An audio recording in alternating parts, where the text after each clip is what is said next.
It's Friday. I'm in the car. It's been a minute since I've done a car talk, since, we had a car talk. So we're going to have a little quick car talk tonight. I just want to talk about God, faith, moving, prayers. The prayers of the righteous availeth much.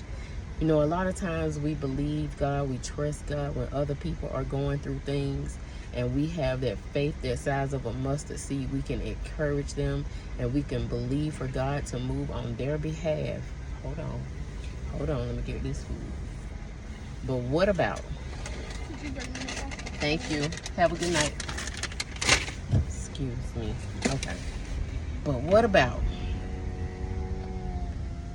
when your back is up against the wall and the bottom falls out? And it seems as if, like, whoa, you've been overlooked. You've been tossed and pushed to the side. And it seems like, God, I've been praying for these other people. I've been believing and having faith for them. I've been waiting and looking for you to move in my life, but God, you are not moving in my life. It's like, why are you allowing this to happen to me?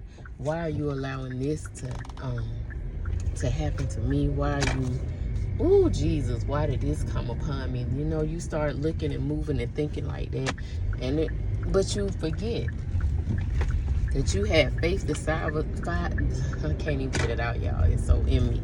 You have faith the size of a mustard seed for God to move a mountain in that person's life that you prayed for. You encourage them. You believe God to move, and you stay by that person's side until God moved in their life.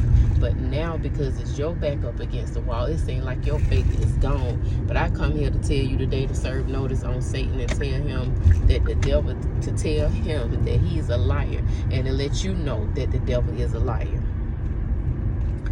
Because God has been too faithful, and you just know if God did it for them, God can do it for you.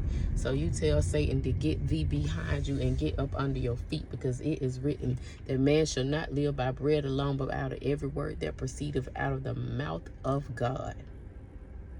And God said the prayers of the righteous availeth much. God said he's never seen the righteous forsaken or their seed begging bread. So you take hold of that word. You let it take root in you. You meditate on that day and night. And I'm sharing this because I had a conversation with a friend, and he was just kind of down with some things that are taking place on his job. And I said, I said, you wallow right now, but you get up. Because I'm not going to allow you to stay there. I said, I've been there in this place. I said, but the job is not your source. I said, do you remember who you are and whose child you are? Do you remember that you're chosen, you're a royal priesthood, that you are God's possession? Do you remember that? And he texted me back and called, and he was like, Venetia, you are right. You are so right. And he was like, thank you. I said, I hear it.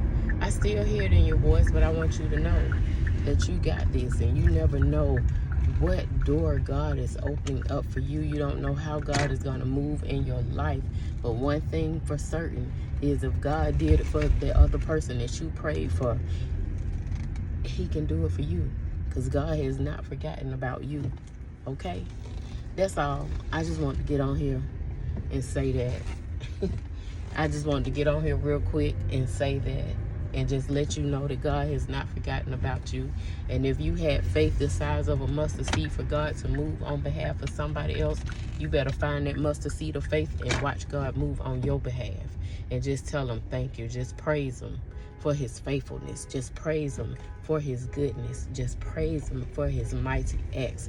Praise him for his love, because God said he is a shepherd, that you shall not lack. That's it. Good night. I love you.